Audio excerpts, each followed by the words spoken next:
اینجا استودیو مرکزی تلویزیونی ورزش است. شما برنامه اطلاعاتی هفته ورزش رو تماشا دارید. با شما هستم من فریدون سفرزاده و در ادامه شما رو از رویدادهای مهم هفته ورزشی کشور آگاه میکنم. نخست به سرخط خبرها متوجه میشویم. 35 نفر ورزشکار بهترین مملکت و مربیان آنها با جایزه پرزیدنت جمهوری تاجیکستان سرفراز گردانیده شدند.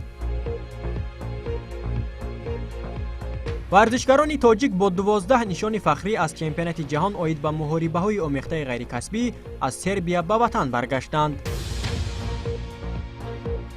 آغاز مشغولیت‌های آموزشی فدراسیون فوتبال تاجیکستان برای دریافت داوران جوان. برگزاری چاره‌بینی‌های گوناگون ورزشی بخشیده به 30مین سالگرد روز قوه‌های مسلح جمهوری تاجیکستان در قلمرو کشور.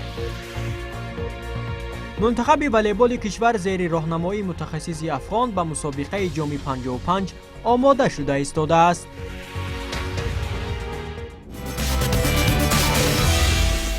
بینندگان گرامی، هفته ورزشی کشور را از فرودگاه بین المللی شهر دوشنبه از استقبال ورزشکاران تاجیک آغاز میکنیم که هفته سپری شده آنها در چمپیونات جهان عاید به محاربه‌های آمیخته غیرکسبی و گرفتن 12 نشان فخری در کشور سربیا دست یافتند. چند لحظه پس آنها طریق خطسیر استانبول دوشنبه فرود میآیند و ما هیئت ایجادی برنامه هفته ورزش آنها را استقبال میگیریم.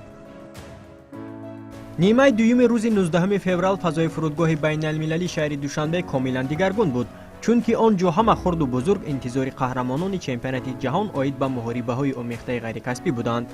پس از انتظارهای زیاد ورزشکاران تاجیک طریق خطسیر استانبول دوشنبه فرود آمدند و از جانب نزدیکان و پیوندان، دوستان و نمایندگان سایه ورزشی مملکت گرم و صمیمی آنها را استقبال گرفتند. با سه رقیب محاربه نموده بر هر سهش غالب آمده و رقیب چهارم از قزاقستان بود و او شکست خوردم. مسابقه در سطح عالی بودی، برای ما یک درس خیلی خوب میشد در مسابقه های دیگر پرچم را بلند می‌برداریم. برای این مسابقه ما خیلی مهنت کردیم، خیلی تیاری زیاد دیدیم و در اونجا خیلی حرکت کردیم که در سطح بلند اشتراک کنیم و حرکت کردیم که صدای سرود ملی وطنمون در سرزمین بیگانه صدا تیاد.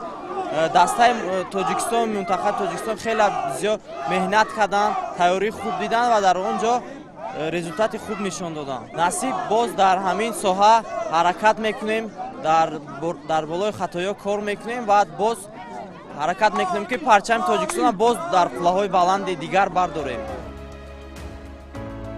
یادآور میشویم که ورزشکاران تاجیک در چمپیونات جهان عاید به محاربه‌های آمیخته غیرکسبی در سربیا و گرفتن 4 نشان طلا، 2 نشان نقره و 6 نشان برنجی دست یافتند.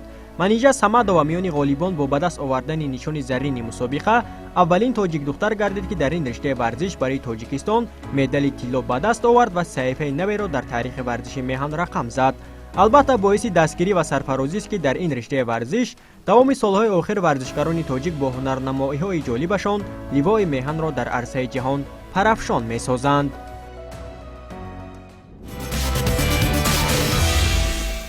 در آغاز هفته سپری شده در کاخ پارفنون شهر دوشنبه در یک مراسم تنتنوی 35 مربی و ورزشکار کامیاب و موفق کشور که در سال 2022 به دستاوردهای بلند ورزشی شرفیاب گردیده بودند با جایزه پولی‌ها و مکافات پولی‌ها قدردانی گردیدند. 13 فوریه در کاخ پارفنون شهر دوشنبه کمیته کار با جوانان و ورزش نزد حکومت جمهوری تاجیکستان ضمن یک مراسم تنتنوی بهترین های سال 2022 را در ساحه ورزش اعلان کرده غالبان و جایزه داران چمپیونات های جهان و آسیا را با جایزه پرزیدنت جمهوری تاجیکستان قدردانی کرد.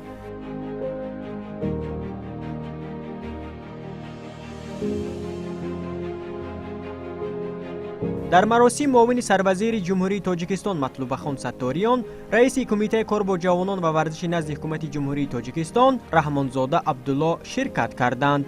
در اساس امر پرزیدنت جمهوری تاجیکستان که 11 فوریه سال روان به امضا رسید، 35 نفر ورزشکار بهترین مملکت و مربیان آنها با جایزه پرزیدنت جمهوری تاجیکستان سرفراز گردانیده شدند. مبلغ عمومی جایزه ها در سال روان که از حساب فاند مخصوص پرزیدنت جمهوری تاجیکستان جدا گردیده است 568750 сомониро ташкил медиҳад. ҳаҷми як ҷоиза ба ҳар як варзишгар ва мураббиёни онҳо аз 6250 то 50000 сомониро дар бар мегирад. ҳамин тариқ Темур Раҳимов ва Шодмон Резоев аз риштаи ҷудо, Асламҷон Азизов аз риштаи гӯштини Юнон Румӣ барои ба даст овардани медали нуқраи чемпионати Осиё, Эмомалӣ Нуралӣ аз риштаи ҷудо барои ба даст овардани медали тиллои чемпионати ҷаҳон миёни ҷавонон бо 50000 сомонӣ қадрдонӣ гардиданд.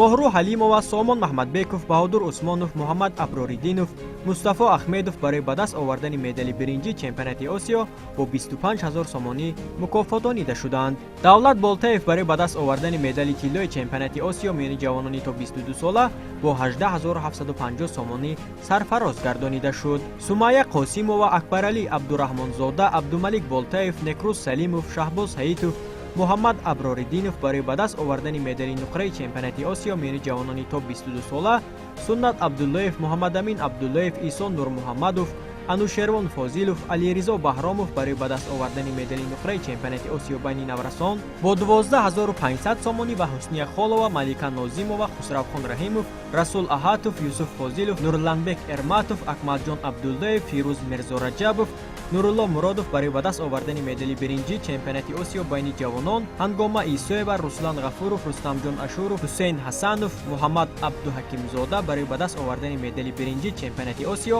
байни наврасон бо 6250 сомонӣ қадрдонӣ шуданд. Тибқи низомномаи ҷоизаи президенти ҷумҳурии Тоҷикистон ба ғолибон ва ҷоизадорони мусобиқаҳои сатҳи баланди байналмилалии варзишӣ 20% маблағи пешбинишуда ба мураббиёни варзишгарон дода мешавад. Дар идома Кумитаи кор бо ҷавонон ва варзиш беҳтаринҳои соҳаи варзишро дар соли 2022 қадршиносӣ кард. Ҷудокори варзидаи кишвар Темур Раҳимов беҳтарин варзишгар миёни калонсолон аз рӯи намудҳои олимпии варзиш эътироф гардид.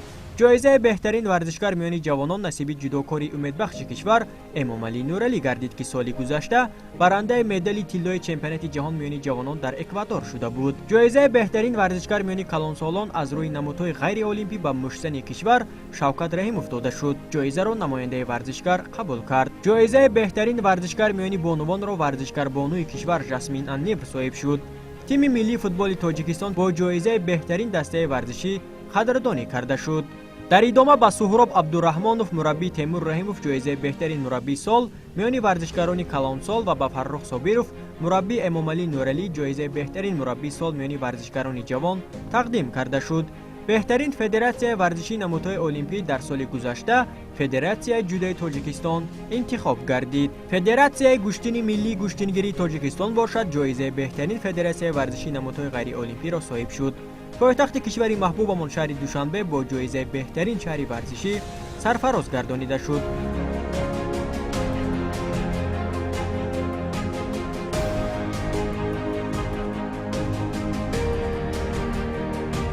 маркази варзишии Академияи футболи бошгоҳи итолиёвии Ювентус бо ҷоизаи беҳтарин иншооти варзишӣ дар соли 2022 қадрдонӣ гардид.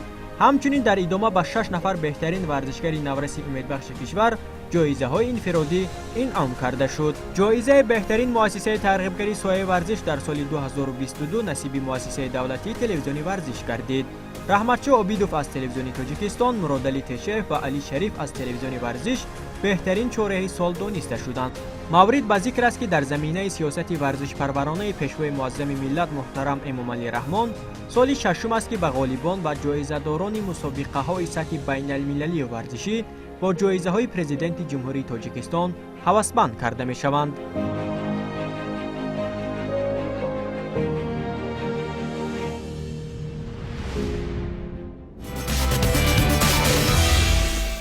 бемуҳобо дар қаламрави кишвар пас аз футбол ва гӯштин мардум ба волейбол таваҷҷӯҳи зиёд зоҳир мекунанд ва ин риштаи варзиш ҳоло дар қаламрави кишвар дар марҳилаи нави инкишоф аст.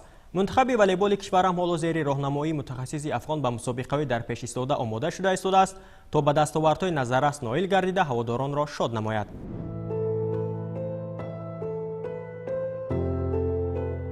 мунтахаби волейболи кишвар чанд ҳафтаи охир зери роҳбарии мутахассиси афғон Муҳаммад Юсуф Содиқ барои мусобиқаи ҷоми 55 тайёрӣ дида истодааст.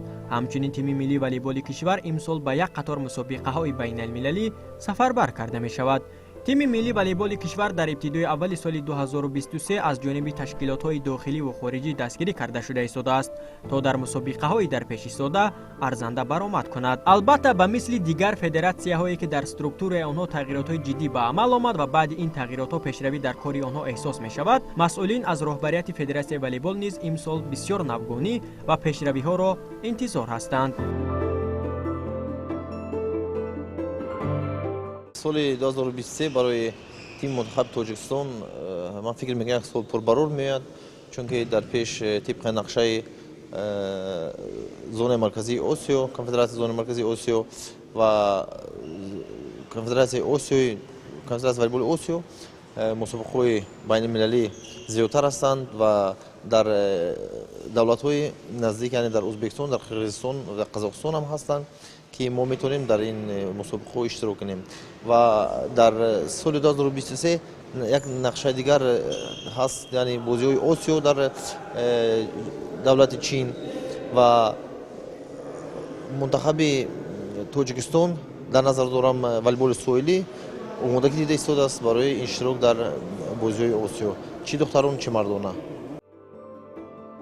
والیبال بازان تیم ملی زیر رهبری متخصص افغان و مربیان وطنی در تالار ورزشی دانشگاه تکنیکی و سلاویانی هر هفته 4 مرتبه و بعضاً 5 مرتبه به مشق و تمرین‌ها جلب کرده می‌شوند. حالا والیبال بازان به مسابقه جام 55 که ماه مارس در نظر است دایر شود آماده شده ایستادند. این مسابقه هم برای ورزشکاران امکانیت خوب است تا سطح آمادگیشان را به مسابقه‌های در پیش ایستاده بسنجند. والیبال تاجیکستان ما چندین بار گفتیم در این مورد که از نقطه نظر بازیکن هیچ پرابلم ندارند. بازیکن‌ها علاقمندا از یاش، از کودک تا جوان و بزرگسال بازیگر به حد زیاد است در تاجیکستان.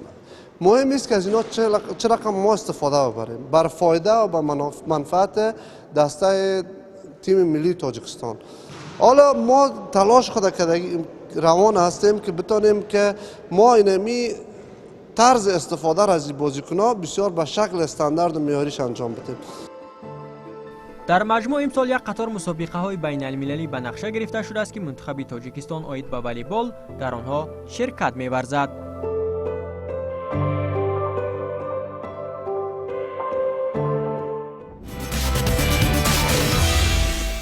بخشیده به 30 سالگی روز تأسیس‌یابی قوه‌های مسلح جمهوری تاجیکستان، مسابقه‌های گوناگون ورزشی برای دریافت جام وزیر کارهای داخلی جریان دارد. مسابقه از نمود گشتین جودو بیش از 100 ورزشکار را از روی 7 وزن به هم آورد.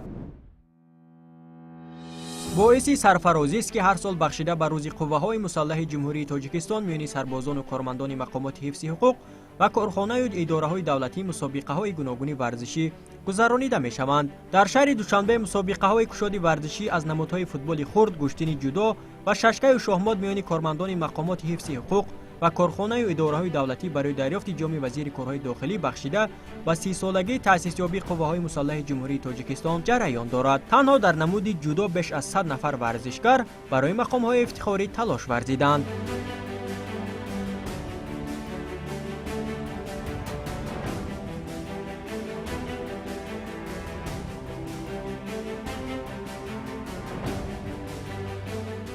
عبدالرحیم نظروف دوام 5 ماه است که در قسم حربی 54-53 ریاست قشون‌های داخلی وزارت کارهای داخلی جمهوری تاجیکستان ادای خدمتی ما در وطن می‌کند. او در جام وزیر کارهای داخلی آید به گشتین جودو میان کارمندان حفظ حقوق، ساختارهای قدرتی و کارخانه و اداره‌های دولتی که بخشیده به 30 سالگی تأسیس‌یابی قوه‌های مسلح جمهوری تاجیکستان برگزار شد، پس از مغلوب کردن 3 رقیب خویش با نیروسنجی نهایی راه یافت و توانست که در وزن 60 کیلو صاحب نشان زرین مسابقه شود. عبدالرحیم از آن خوشحال است که در برابر خدمت به وطن میتواند در چنین مسابقه‌ها اشتراک نموده مهارت خویش را صقل بدهد.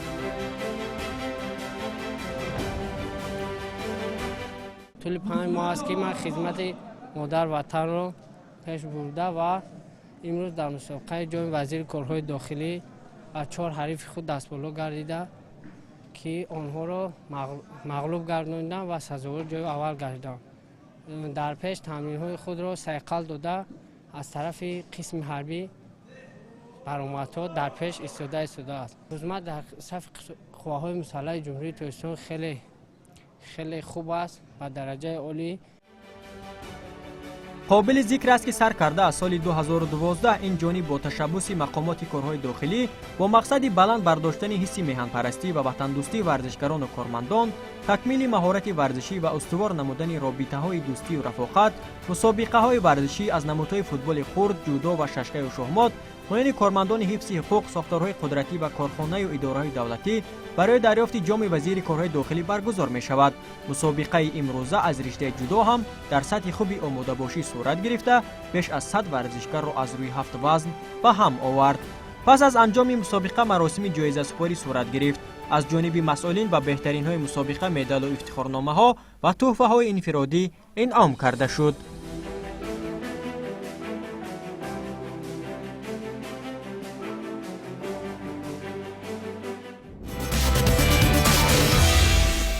برنامه را ادامه میدیم. فدراسیون فوتبال تاجیکستان هر سال برای دریافت داوران جوان مشغولیت‌های آموزشی گذراننده میان آنها بهترین ها را به مسابقه‌های فوتبال سفربر می‌کند.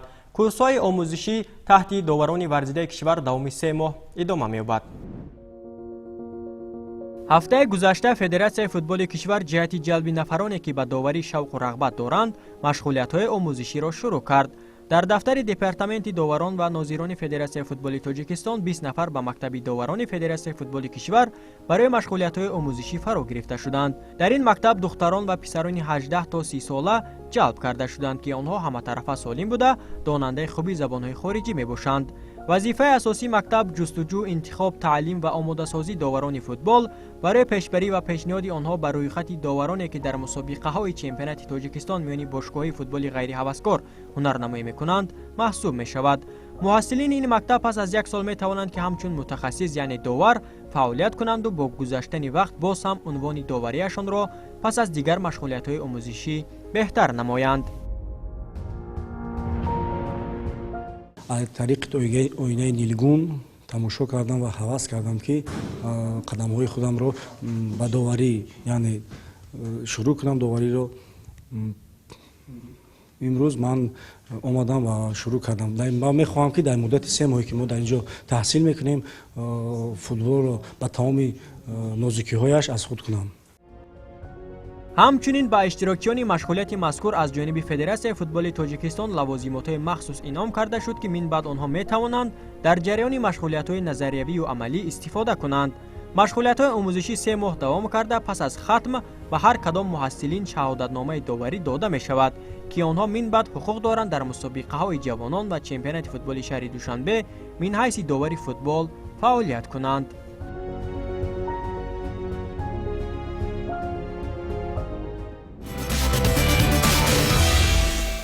هر سال با برگزاری مسابقه‌های گوناگون طریق دهه به دهه چهره‌های نو دریافت و دستگیری می‌یابند.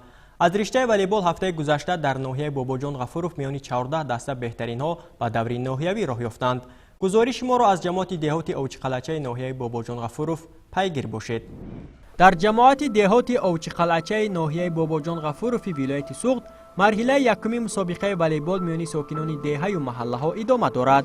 در این چهاربینی ورزشی 14 دسته اشتراک نموده برای اشغال زینه‌های افتخاری مبارزه می‌برند. واخوری‌های والیبال بازان در تالار ورزشی مؤسسه تحصیلات میانه عمومی رقم 8 جماعت اوچقلچه جریان گرفته تا ماه مارس ادامه می‌یابد و دسته‌های بهترین به مرحله ناحیوی این مسابقه راه می‌یابند. مورد به ذکر است که مسابقه والیبال بین ساکنان دهه و محله‌ها در جماعت شهرک غفورov ناحیه باباجان غفورov به انجام رسید و در دیگر جماعت‌ها ادامه دارد. یادآور می‌شویم که دوام چند سال آخر در قلمرو کشور برگزاری مسابقه‌ها از روی نمودهای فوتبال و والیبال، کشتن ملی و ششکای شهمات بین ساکنان دهه و محله و کارمندان تشکیلات و اداره‌ها در مرحله‌های منطقوی، ناحیوی، ولایتی و جمهوریوی راه اندازی کرده می‌شوند که هدف اساسی آن ترغیب طرز حیاتی سالم در جامعه، جلب ساکنان به ورزش و عمومیت ورزش می‌باشد.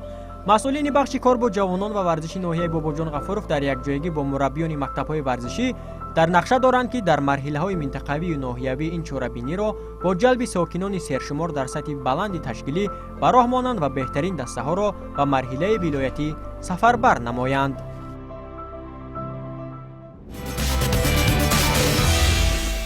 بینندگان عزیز، تشکر به شما که تا این لحظه ها ما را همراهی کردید. برنامه اطلاعاتی هفته ورزش را اینجا به پایان میبریم. برنامه‌های دیگری تلویزیونی ورزش ادامه دارند. خیر تا بازدید.